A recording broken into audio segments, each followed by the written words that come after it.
Rea mengirim pesan kepada Giana, "Mama, aku pergi ke Jogja bareng Deta. Udah izin papa. Kemungkinan nginep semalam." Giana ingat Deta pernah sekali datang ke rumah. Gadis manis, dengan penampilan yang unik. Rok ala-ala gipsi dipadankan blus tanpa lengan, sepatu bot semata kaki, serta kalung dari batu logam. Tumben Rea pergi bersama Deta, biasanya kemana-mana dengan Ines. Giana agak janggal karena putrinya dan Deta tidak dekat. Giana pulang ke rumah menjelang siang, yang langsung disambut sang suami dan Juna. Kedua laki-laki tercintanya tersenyum takut-takut, bagai melihat singa betina. "Maafkan kami, Mama," ucap Juna, memeluk Giana. Giana menarik napas dalam-dalam, kemarahan tidak boleh dipelihara sampai matahari terbenam. "Ya, Mama maafkan." Juna melepas pelukan, mencium pipi Giana kemudian balik ke kamar. Giana memandangi putranya itu, yang tinggi badannya hampir sama dengan Regan. Sepertinya baru kemarin dia melahirkan Juna. "Maafkan papa juga." Regan ikut-ikutan memeluk Giana. "Nggak mau," sahut Giana.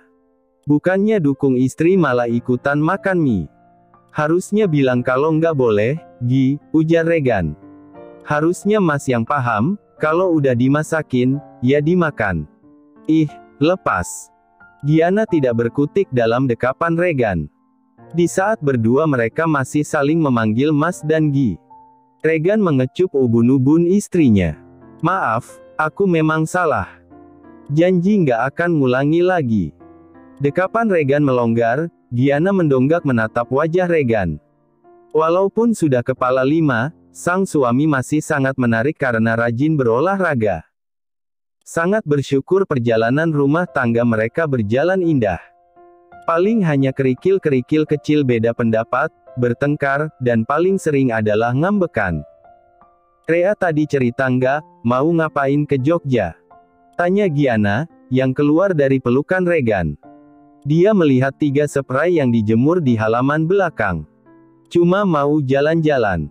Biarkan saja dulu dia bersenang-senang. Dari usia 3 tahun Rea sekolah. Aku yakin, hatinya agak tergerak sendiri dan mau bekerja di perusahaan," ucap Regan. "Aku merasa gagal mendidiknya. Rea cukup meledak-ledak jika sedang emosi, kalau yang lain gencar bekerja setelah lulus, si Rea malah pingin nikah." Giana tertawa sumbang. "Gi, Rea itu putri yang baik. Anak nggak ada yang sempurna. Begitupun kita sebagai orang tua, juga banyak kekurangan," tukas Regan. "Kekurangan Rea, karena lebih dominan ikut gen dariku." Regan tertawa kecil. "Mas cuci spray." Giana mengalihkan pembicaraan. "Sebagai permintaan maaf, kami bertiga mencuci, setrika, nyedot debu, ngepel, ngelap-ngelap," terang Regan. "Semoga Mbak Lilis besok sudah bisa bekerja. Sehingga kamu nggak kelelahan." "Wah, makasih, Papa. Mbak Lilis libur sampai 4 atau 5 hari ke depan, jadi Papa dan anak-anak tetap cuci baju sendiri dan masak sendiri." "Mama mau me time," kata Giana, membuat Regan terbengong-bengong. "Kenapa? Nggak sanggup? Lemah, gitu aja nggak bisa?" ledek Giana. "Lemah gimana? Rea dan Juna adalah bukti kalau aku kuat. Mau nambah lagi?" "Mas, nggak nyambung ke itu." Giana menunjuk ke bawah. "Disambung-sambung bisa kok. Yuk, ke kamar." Regan merangkul pundak Giana, yang langsung ditepis istrinya itu. "Ada Juna, siang pula." Giana duduk di sofa. "Nggak apa-apa, Gi. Siapa tahu jadi kembar," goda Regan, yang dari dulu suka membuat istrinya senewan. "Aduh, kita tuh harusnya nimang cucu. Bukan nimang bayi sendiri," sahut Giana. "Udah pala 5, ubanan pula." Juna yang keluar kamar sempat mendengar pembicaraan terakhir orang tuanya mengenai anak kembar. "Awas, kalau papa mama punya anak lagi." Juna nggak mau. "Papamu bercanda, Juna." Giana menukas cepat. "Malu, Pa. Udah gede punya adik bayi." Juna memberengut. Iya. Tadi hanya bercanda. Usia mama juga udah kepala 4, cukup riskan jika hamil lagi, ucap Regan. Papa mau tidur, pegel juga. Kan. Lemah. Giana terbahak-bahak. Nia sangat marah, mengetahui Anjasmara memutuskan hubungan. Dia sangat bangga, sehingga memamerkan pada tetangga bahwa Sophie sebentar lagi akan dilamar. Ayo, ikut mama. Nia menarik pergelangan Sophie. Mau kemana, Ma? Sophie terseok-seok mengikuti Nia. Ke rumah Anjas. Nggak perlu, Ma. Tolak Sophie, mencoba menarik pergelangan tangannya supaya bisa terlepas dari cengkeraman Nia. Ma. Nia menyeret putrinya ke rumah Salwa. Tangan kanan yang memakai 6 gelang emas memegang tangan Sophie. Sedangkan tangan kiri yang mengenakan 2 cincin dan 1 gelang besar mengangkat sedikit dasternya yang panjang. Langkah kaki Nia lebar-lebar, napasnya naik turun saking marahnya. Hilman. Mana anakmu si Anjas? Teriak Nia. Ma, tadi sudah aku bilang, kan, Mas Anjas pergi ke Yogyakarta, ujar Sophie. Ayo, Ma. Balik pulang. Diem kamu. Hilman berdiri, sedangkan Mahen hanya menoleh sebentar. Salwa dan Nur keluar rumah karena mendengar suara Nia. Ada apa, Bu Nia? Tanya Hilman baik-baik. Anjas mutusin Sophie. Loh, itu hal yang wajar dalam percintaan, Mbak Nia, sela Salwa, rasanya ingin mencucuk bibir Nia. Nia agak gelagapan. Lalu mengatakan hal di luar dugaan, karena Sophie telah merelakan keperawanannya buat Anjas. Bagaimana kalau Sophie hamil? Aku minta tanggung jawab dari Anjas. Jangan menuduh Anjas sembarangan. Aku tahu tabiat putraku. Salwa mendekati Sophie. Aku tahu itu nggak benar, Sophie. Nia berdiri di depan Sophie. Itu benar, mereka berdua telah melakukan hubungan layaknya suami istri. Kalau begitu kita ke dokter, ucap Salwa setelah bisa menguasai diri. Tes keperawanan. Kalau perlu sumpah pocong. Itu nggak perlu, sahut Nia gugup. Apa benar kamu dan Anjas telah melakukan hubungan terlarang, Sophie? Hilman yang berang berusaha menahan gelegak amarah. Seandainya Sophie dan Nia bukan wanita, mungkin sudah dibanting ke paving block. Sophie menggelengkan kepalanya. Bahkan Mas Anjas nggak pernah cium. Kamu telah memfitnah Anjas, Mbak Nia. Mulai detik ini, jangan pernah menginjakkan kakimu di rumahku. Sebaliknya aku juga melakukan hal yang sama, geram Salwa. Nia dan Sophie buru-buru meninggalkan kediaman Hilman. Kedua perempuan itu lewat jalan setapak kecil. Mbak Nia sepertinya kerasukan setan, ucap Nur. Benar-benar nggak terduga. Salwa menimpali. Sepertinya perlu diperiksa kejiwaannya itu, Ma. Mahen yang jadi penonton, ikut nimbrung. Hilman menatap istrinya. Aku khawatir, Nia akan menyebarkan rumor yang nggak jelas. Biar aku yang menghadapi Nia, Pak. Sesama perempuan lebih leluasa, kata Salwa. Mudah-mudahan si Joni bisa menasehati Nia. Mana bisa, Mbak. Pak Joni aja takut sama istrinya, seloroh Nur. Iya, sahut Salwa, yang berharap kegilaan Nia berakhir. Belum apa-apa rasanya sesak sekali. Rea bahkan tidak mau makan, hanya minum air putih dan jus kemasan rasa buah leci. Perutnya terasa kenyang, biasanya kalau hanya sarapan lontong, jam 9 pagi dia akan makan lagi. Rea memandangi Deta yang berada di seberang jalan. Temannya itu menoleh ke kanan-kiri, lantas menyeberangi jalan. Deta mencari informasi tentang Bima di penginapan. Penginapan itu berupa bangunan peninggalan Belanda, yang sempat viral karena kenyamanannya. Bima memang benar menginap di situ, jelas Deta begitu masuk ke dalam mobil. Jadi nggak bisa tahu dia ada di penginapan apa nggak. Atau nomor kamarnya. Nggak bisa, Rea. Privasi tamu yang utama. Kita ke alamat gedung pernikahan, Re. Nunggu di sana aja, ujar Deta, mulai mengaktifkan map lalu melajukan mobil. Aku nggak bisa mengelabui resepsionis yang bertugas. Mereka bisa tahu alamat gedung pernikahan karena ada satu lagi teman Deta yang mendapatkan undangan. Seisi dunia seolah-olah berada di belakang Rea. Kamu nggak capek? Tanya Rea lirih. Karena kurang lebih 4 jam Deta menyetir mobil. Sempat terjebak kemacetan karena akhir pekan. Nggak, Rea. Aku terbiasa pulang ke Jakarta nyetir sendirian. Aku nggak suka naik transportasi umum. Kecuali terdesak, dan tujuannya keluar pulau atau luar negeri. Ya, kali aku terbang. Rea terdiam. Memandangi jalanan yang ramai lancar. Dimakan donatnya, Rea. Kamu butuh tenaga. Rea pun mengambil donat gula yang dibeli Deta dari anak kecil, yang menggelar dagangan di depan minimarket. Donatnya enak. Mirip bikinan mama, komentar Rea.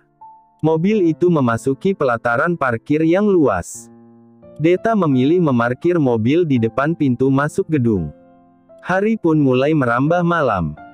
Rea dan Deta mulai memperhatikan tamu-tamu yang berdatangan. 1 jam terlampaui, tetapi tidak menemukan keberadaan Bima. Apa dia nggak datang ya? Deta turun dari mobil, meregangkan tubuhnya yang terasa penat. Rea ikut turun. Mengedarkan pandangannya. Sepertinya akan sia-sia saja. Itu orangnya. Pekik Deta senang. Kedua mata Rea mengikuti arah tangan Deta yang menunjuk ke arah samping gedung. Bima bergandengan tangan dengan Ines. Rea berlari menghampiri kekasih dan sahabatnya itu. Jadi kamu reunian bareng Bima, Nes? Bima dan Ines menoleh ke belakang. Genggaman tangan mereka terlepas. Wajah kedua orang itu jelas terkejut. Jadi urusan pekerjaanmu adalah ke Jogja bersama Ines, Kak? Rea nanar menatap Bima. Rea, aku bisa. Jahat kamu, Nes. Waktu ibumu terjerat bunga pinjaman online, mamaku yang membantunya. Waktu keluargamu kelaparan karena ayahmu sakit, papaku yang menunjang kehidupan kalian selama 3 bulan. Jerit Rea. Rea, tenang. Bisik Deta. Akan aku kembalikan. Total saja, sahut Ines sengit. Aku nggak perlu itu, Nes, balas Rea. Dan, kau Kak Bima, tega sekali. Aku lebih memilih Ines karena dia nggak manja kayak kamu. Setiap kali bertemu kamu selalu membicarakan tentang keluarga dan anak. Aku muak, kata Bima. Dasar mulut lemes. Semoga saja ular pitonmu juga lemes. Maki Deta. Dasar cewek pemabuk. Ejek Ines. Aku nggak pernah mabuk BTW. Deta mencengkeram lengan Ines. Bima mendorong kasar lengan Deta. Ines pun bergegas berada di belakang tubuh Bima, berlindung dari serangan lain. Melihat perlakuan Bima terhadap Ines, sungguh nyeri hati Rea. Air mata sempat tergelincir di pipinya, yang segera diseka menggunakan punggung tangan. Rea tidak ingin terlihat lemah. Kita putus, Rea. Aku yakin nggak ada lelaki yang mau nikah sama kamu. Udah dewasa tapi kemana-mana membawa boneka gajah, ejek Bima. Selain itu kamu pemalas, nggak mau kerja, nggak bisa masak. Rea menatap ke bawah, tangan kirinya menggenggam boneka buluk yang menjadi temannya sejak kecil, si Aja satu. Kamu salah, bro. Aku akan menikahinya. Mendadak seorang lelaki merangkul pundak Rea. Anjas menyalami kedua mempelai pengantin yang tersenyum lebar. Senyum kebahagiaan, senyum untuk merayakan kehidupan baru sebagai suami istri. Semoga senyum itu tetap bertahan di badai yang pasti akan menerjang biduk rumah tangga. Kapan nyusul, Jas?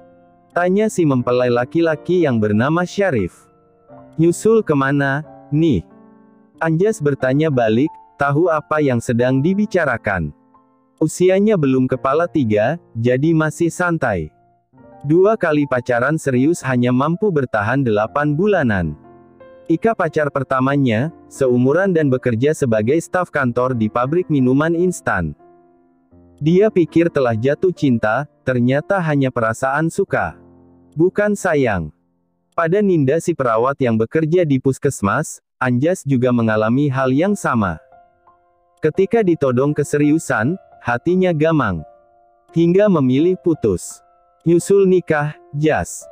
Aku harap ketemu jodoh di pesta pernikahan, sahut Syarif, teman kelas waktu kuliah di Jakarta. Aku aminkan saja, Rif. Selamat berbahagia. Makasih sudah datang. Aku pasti akan datang ke pernikahanmu. Aku nikahnya diam-diam. Anjas terkekeh. Setelah basa-basi, Anjas turun dari panggung pelaminan yang didekorasi berbagai jenis macam bunga. Dia menikmati hidangan prasmanan yang tersaji. Ketika sedang mengunyah sate ayam, kedua matanya menangkap sosok perempuan yang terlihat dari pintu samping gedung. Rambut panjang yang tergerai itu mengingatkan pada Rea. Anjas pun menaruh piringnya di meja, menyambar tisu yang digunakan mengelap sudut bibirnya. Anjas setengah berlari menuju keluar gedung pernikahan, melewati tamu-tamu yang asyik mengobrol dan menikmati hidangan. Perempuan itu terlihat menghampiri dua orang. Karena penasaran Anjas mendekat, masih berjarak tapi bisa mendengar suara perempuan itu yang sedang bicara. Suaranya berat dan sedikit bergetar. Ternyata dia mendapati sang kekasih tengah berselingkuh. Dari suara, dari nama yang disebut, dan dari boneka yang digenggam. Benar dia adalah Rea. Entah mengapa Anjas ikut sakit hati mendengar cacian yang keluar dari mulut lelaki berjas itu. Rea mungkin bukan idaman para lelaki yang mencari istri, tetapi bukan seperti itu cara melakukan seorang wanita. Sangat kasar dan egois. Entah inisiatif apa, entah dorongan apa saat mendengar ocehan Bima. Kedua kaki Anjas berderap cepat, dan merangkul pundak Rea. Serta mengatakan akan menikahinya. Rea mendonggak, dan untuk pertama kalinya Anjas melihat wajah Rea. Jantung Anjas berdetak lebih cepat kala matanya beradu dengan mata sendu milik Rea. Mas Anjas. Desis Rea. Anjas hanya mampu tersenyum. Jadi kau sendiri juga selingkuh? Tuduh Bima. Rea tidak pernah selingkuh.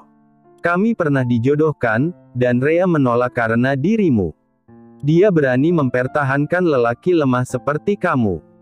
Masalah Rea tidak bekerja, kamu lupa ingatankah? Dia putri pemilik perusahaan furniture. Bahkan dia bisa menggajimu. Anjas menarik napas panjang lalu melanjutkan pidatonya, masalah tidak bisa masak, Rea pasti akan memasak demi suami dan anaknya. Sebagai cowok sejati seharusnya kamu bisa mengkomunikasikan apa yang kamu inginkan. Kamu bisa pergi baik-baik jika memang sudah tidak sejalan. Anjas heran sendiri ngoceh panjang lebar, dan sedikit berkata bohong. Sejak kapan dirinya dijodohkan dengan Rea? Seharusnya aku lebih memilihmu, Mas Anjas. Bukan lelaki pencundang. Rea menimpali masuk dalam drama yang diciptakan Anjas, lalu kedua kakinya sedikit berjinjit mencium sudut bibir Anjas. Anjas mengedip-edipkan matanya, bisa merasakan kecupan bibir yang terasa lembut dan hangat. Untuk pertama kalinya, dia membeku karena perempuan. Sedangkan Rea merasakan sedikit manis dan ada aroma sambal kacang juga denyut-denyut asing di jantung. Untuk sesaat, Rea merutuki kebodohannya karena mencium Anjas di tempat umum. Antar aku pulang, Mas, pinta Rea, yang masih meneruskan akting. Ayo. Anjas menggandeng tangan kanan Rea. Benar kamu akan menikah dengan lelaki itu? Tanya Bima. Move on tercepat hahaha. Bima tertawa mengejek. Kamu hanya pelarian bagi Rea. Imbu Bima yang cemburu dan mendadak kepanasan sendiri. Baik Rea maupun Anjas tidak menggubris. Berjalan menjauh. Dan, mendadak Rea limbung, bonekanya terlepas, kemudian tidak sadarkan diri. Rea. Jerit Deta panik. Anjas membopong tubuh Rea yang terkulai lemas. Deta mengambil aja satu, lalu tergopoh-gopoh di belakang Anjas. Rea pingsan karena melewatkan makan siang dan makan malam. Dia sempat dibawa ke klinik oleh Anjas, dan sekarang berada kamar hotel. Berbaring lemah di atas tempat tidur. Waktu sudah menunjukkan jam 10 malam. Sementara Deta yang menemani, tiduran di sofa panjang. Rea tidak bisa menolak saat Anjas menawarkan untuk menempati kamar hotel yang sebelumnya sudah dipesan lelaki itu. Karena Rea membutuhkan tempat istirahat sesegera mungkin. Kamu dijodohkan dengan Anjas, Re? Tanya Deta. Enggak, Ta. Itu hanya kebohongan saja. Aku juga nggak menduga Mas Anjas bilang demikian, sahut Rea. Kami memang saling mengenal, ayah ibu kami juga saling mengenal. Tapi nggak ada perjodohan. Tapi kamu menciumnya. Tubuh Deta miring ke kanan, memandangi Rea yang masih pucat. Itu hanya spontan. Mungkin otakku sedang error, jadi ya begitulah. Nyesel aku, Ta. Bisa-bisanya cium Mas Anjas, kata Rea, mengembuskan napas berat. Nyesel apa pingin nambah lagi? Goda Deta. Ganteng loh, ada manis-manisnya gitu. Sudah, jangan membicarakan hal itu lagi. Oh, ya, jangan bilang pada mama papa kalau aku sempat pingsan ya, Ta. Wajah Rea merona merah. Iya, aman pokoknya. Deta berbaring telentang lagi. Dan makasih udah mau nemanin aku, lanjut Rea. Sama-sama, Rea. Sebenarnya kamu terselamatkan dari cowok lemes kayak Bima. Benar apa yang dikatakan Anjas, bisa dikomunikasikan. Rea menatap langit-langit kamar. Aku memang manja, Ta. Matanya berkaca-kaca. Kamu nggak manja, Rea. Ingat nggak waktu kamu dengan beraninya nantang Trisa and Geng yang dulu suka membuli secara verbal pada teman-teman yang lemah? Terus, waktu ikut bakti sosial kamu pernah gendong nenek-nenek yang nggak bisa jalan, waktu mau periksa ke puskesmas. Aku pikir, Bima nggak bisa melihat dari sudut pandang lain. Aku pikir dia nggak benar-benar ngenalin kamu, cerocos Deta. Rea menghela napas pendek. Entahlah. BTW, aku juga masih pengangguran. Pembicaraan mereka terhenti karena Anjas masuk ke kamar, tangan kanannya membawa kantong plastik berisi makanan dan minuman. Nanti Mas Anjas tidur di mana? Tanya Deta yang beranjak dari sofa. Tidur di sofa, kalian berdua tidur di ranjang. Bercanda, aku sudah memesan kamar lain, sahut Anjas. Aku mau beli wedang ronde dulu. Tolong jagain Rea sebentar. Deta melesat cepat keluar kamar, menghilang di balik pintu. Deta, panggil Rea. Deta pasti sengaja meninggalkan dirinya berdua saja bersama Anjas. Aku beli mie goreng, dan ini teh hangat, kata Anjas mengeluarkan 2 kotak makanan dan minuman dalam gelas sekali pakai. Makan dulu, Rea. Iya. Anjas memperhatikan boneka gajah di atas bantal. Kupingnya hilang satu, ujarnya. Tapi bisa bertahan hidup puluhan tahun. Rea mencoba bercanda. Rasanya sangat serba salah berdua saja dengan Anjas. Rea menyibak selimut, beringsut turun dari pembaringan. Entah grogi entah masih pening, tangan Rea yang mengambil sumpit, tanpa sengaja menyenggol teh di meja. Cairan minuman teh yang tumpah mengenai kemeja batik bagian bawah, dan celana panjang Anjas. Hingga meresap ke boxer. Oh, maaf, Mas Anjas.